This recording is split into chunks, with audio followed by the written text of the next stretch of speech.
Hey, how you doing? This is Adam Post, publisher of more than 1,000 comic books and marketing expert covering ESG. ESG gets killed. Company destroys woke investors. Let's get into the story. Before we do, please be sure you are subscribed to the channel. Click the bell for notifications. Give me a thumbs up. I really appreciate you guys. Coming from the Wall Street Journal, Exxon sues 2 ESG investors. The oil giant says Arjuna Capital and Follow This want Exxon's oil and gas business to shrink, putting them at odds with shareholders. From the New York Times, Exxon sues to prevent climate proposal from shareholder vote. The complaint filed in a U.S. district court in Texas said a proposal by activist investors calling for the oil giant to cut emissions faster would not create shareholder value. Also from the Wall Street Journal, the rise and fall of the chief diversity officer. Diversity executives hit the exits as company priorities shift. Everything is a battle. From Semaphore, Exxon shareholder lawsuit marks end of ESG era. Also from Semaphore, the World Economic Forum edges away from the left. From Reason.com, the best of Reason. Is ESG already over? CEOs are beginning to wonder what to do when environmental, social, and governance factors are at odds with performance. Because you can't have both. You can't focus on pushing a climate change, diversity, equity, and inclusion agenda and at the same time get a good return on investment. It just doesn't work. And here's some more proof of that. From Bloomberg, banks are asking investors to look past a dreaded ESG metric. Green asset ratio set to be reported by banks in early 2024. Banking Group says metric doesn't tell the whole story because the metric is an actual measurement. It shows the return on that investment. And of course, the return is no good. From Semaphore.com, Exxon shareholder lawsuit marks end of ESG era. It was only 3 years ago that Exxon shareholders, dismayed by its seeming indifference to climate change, voted out a quarter of its board of directors. The victory of a tiny hedge fund against the world's most powerful symbol of the fossil fuel era captured the rise of progressivism in corporate America and seemed to portend even more to come. Fast forward to this past Sunday when Exxon sued 2 of its investors that are pushing a climate agenda at the energy giant. The shareholders, which both acknowledge they only bought Exxon stock to get ballot access to cause this mess in the first place, want the company to speed up its carbon emission reductions and to present, quote, new plans, targets, and timelines to investors. In a first-of-its-kind lawsuit, Exxon says the proposal tries to micromanage the day-to-day running of the company and that a nearly identical ballot measure failed to crack 10% support last year.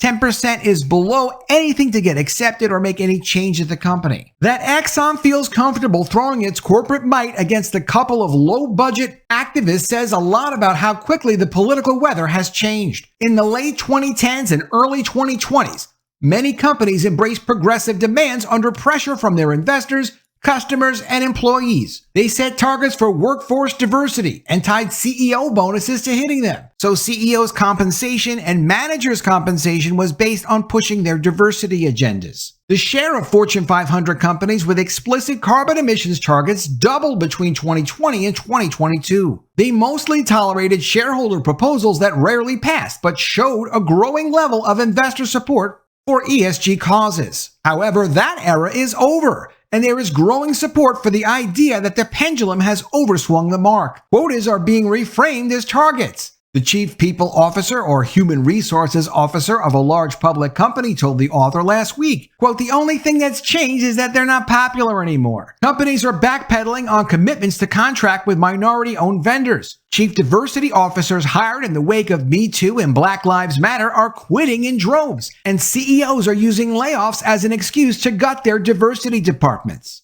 Starbucks sued its union over somehow Gaza. Even Davos, which has arguably done more than any organization to curate and amplify what might now be labeled as corporate wokeism, lurched notably rightward this year under pressure from, of all people, former PayPal CEO Dan Schulman, a liberal business icon who once canceled an office plan for North Carolina in protest of an anti-LGBT bill. From mid-2010s to 2022, business was good.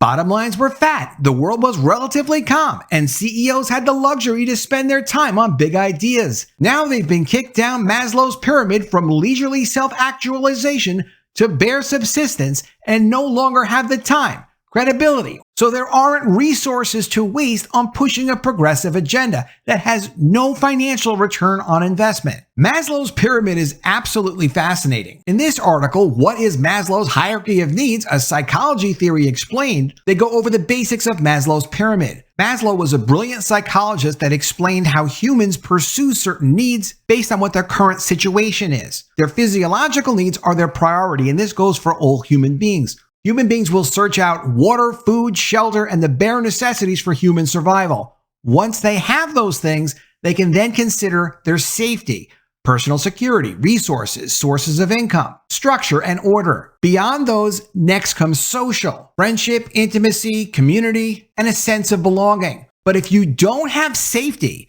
or you don't have physiological needs, you aren't able to pursue social needs or self-esteem-based needs. Maslow's pyramid is fascinating for understanding human behavior, stories, writing, and also character motivations.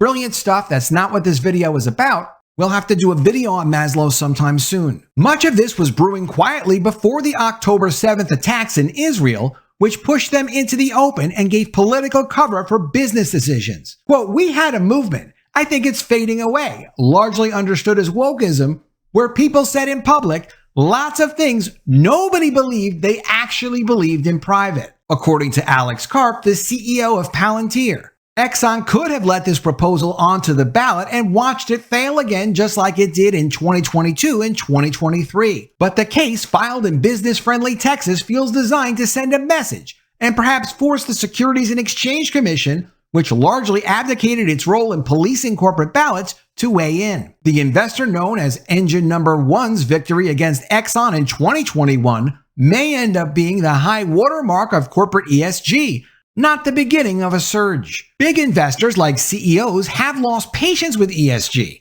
Even Blackrock, which did more than any other major investor to create the movement and push it onto corporate agendas, complained last spring about, quote, an uptick in the number of single-issue proposals, where the requests made did not have economic merit. Its 2024 investment priorities drop references to global warming included in past years. More broadly, investors' enthusiasm for ESG peaked in 2021 when the average ballot measure got 37% of the vote. That year, activists put 21 climate change members on corporate ballots and won majority support for 7 of them. However, last year, they went for 1 out of 63. Average support for workplace diversity ballot measures fell from 54% in 2020 to just 20% last year, and dropped from BlackRock's investing playbook this year. Quote, "We expect companies to articulate how they are aligned to a scenario in which global warming is limited to well below 2 degrees Celsius. The problem with ESG," writes Bloomberg's Merrin Summerson Webb, "is that its definition is constantly changing. The Russia and Ukraine war cleans defense stocks, and the social unrest that energy insecurity brings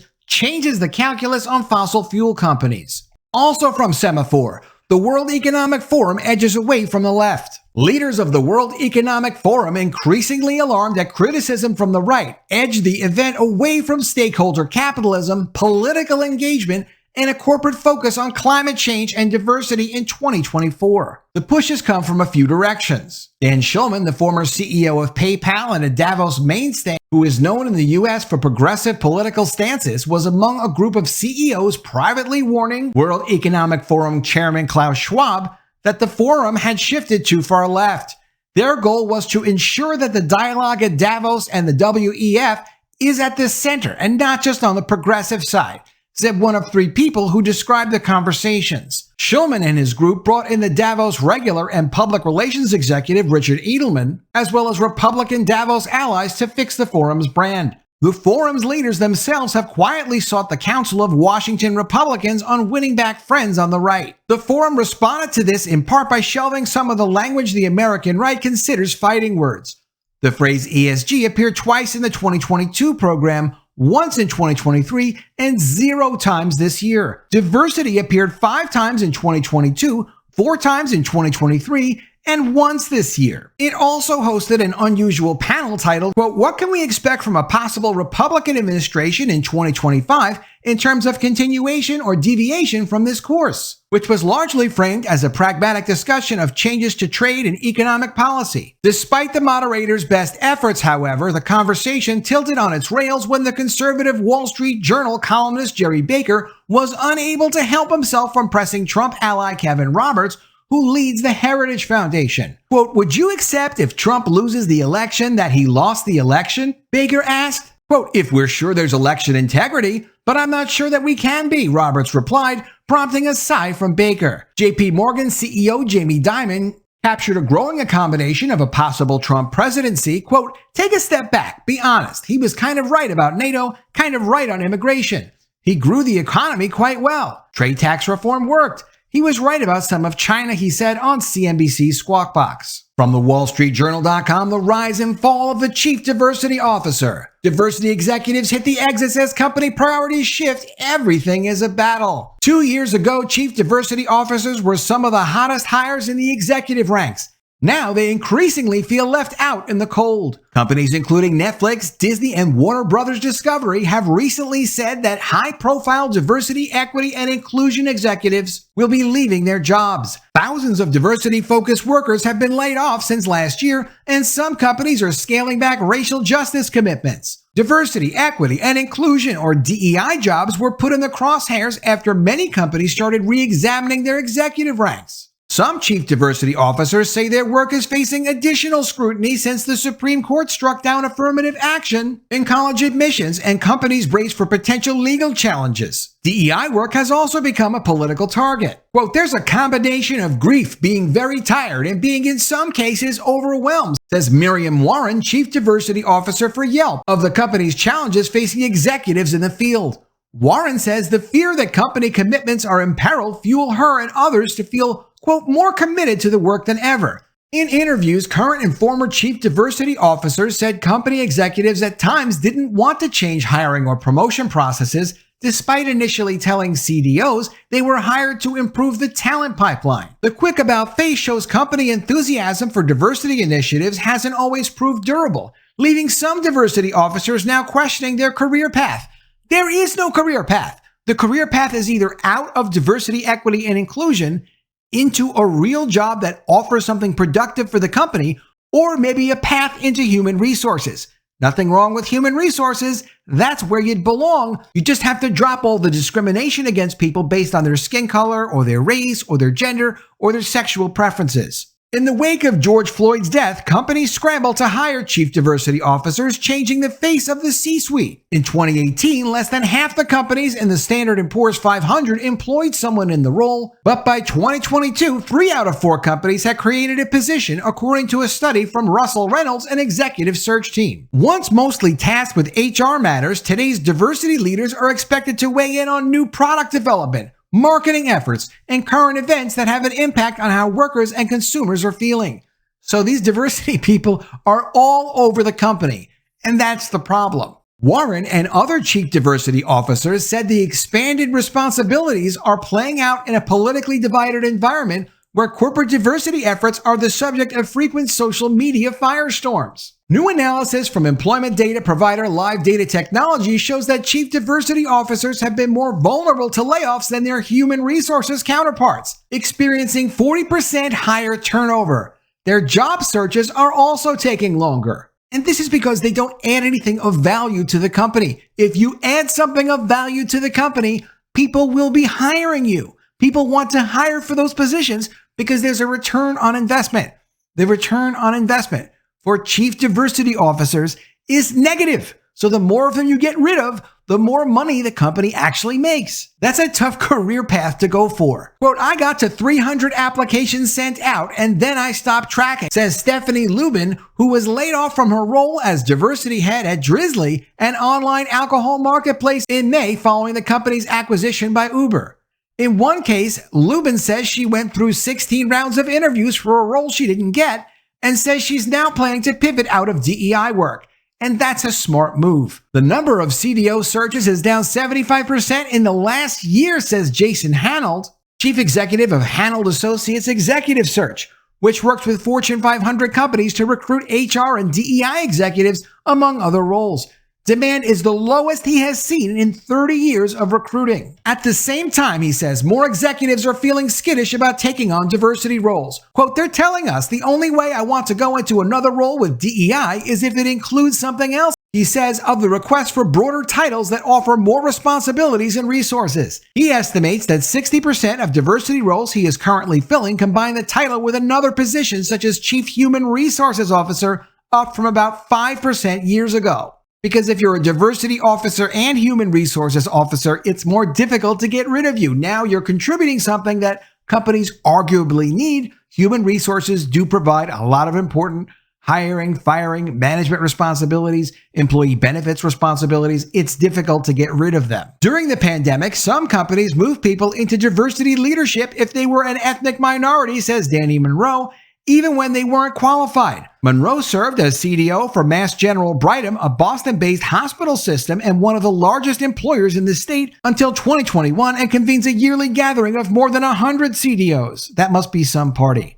These were knee-jerk reactions, she says, of the hurried CDO hires, adding that some of those elevations didn't create much impact, leaving both sides feeling disillusioned. American workers are split on the importance of a diverse workforce, surveys find. Diversity chiefs also encounter obstruction from top executives, says Melinda Starbird, a human resources and diversity executive who has worked at AT&T, Starbucks, and OfferUp, an online marketplace. Leaders sometimes associate diversity officers with mandates, such as the equal opportunity employment rules that apply to federal contractors. Those requirements for compliance can create executive resistance that bleeds over into other cultural or policy shifts, such as adding Juneteenth as a company holiday, she says. Quote, even if you report to the CEO, it's still a battle and it's still a smaller budget, says Starbird, who was laid off from OfferUp in November during a broader restructuring. Many diversity executives feel a lack of buy-in from their colleagues. In a survey of 138 diversity executives conducted this spring by World 50 Group, 82% said they had sufficient influence to do their job, down 6 percentage points from 2022. Asked if they felt supported by middle managers, 41% said yes, an 8 percentage point drop. Since the Supreme Court overturned affirmative action in June, companies are anticipating spillover legal action that could have an impact on them. Those that are still hiring CDOs want people who can help the board navigate the political and legal landscape of diversity work and figure out how to take defensive moves to shield them from litigation, says Tina Shaw, global leader of Russell Reynolds Diversity, Equity, and Inclusion Practice. Quote, they recognize it would be smart to get ahead of that. Yes, because the lawsuits are coming and they're just going to keep coming until this is gone. People are more resistant to company-backed efforts to advance diversity when they are worried about their own jobs, whether because of impending layoffs or disruptions from AI, says Danny Kenny, chief executive of Nielsen, the media ratings company. Kenny was both CEO and CDO for a time, taking on the diversity role to emphasize how important it was to the future of the business. Even as CEO, it could be a tough sell. Efforts to restructure compensation to make it more equitable created a backlash. Quote, a lot of it is I'm losing my slice of the pie, he says. Somehow people don't want to just share their money with other people based on their skin color, maybe based on the merit of their work, but definitely not based on gender, skin color, or sexual preference. Let me know what you think of all this in the comments below. Always love to see your ideas. Please be sure you are subscribed to the channel. Click the bell for notifications, give me a thumbs up, and I'll see you again soon with another video. And if I don't see you, I will miss you.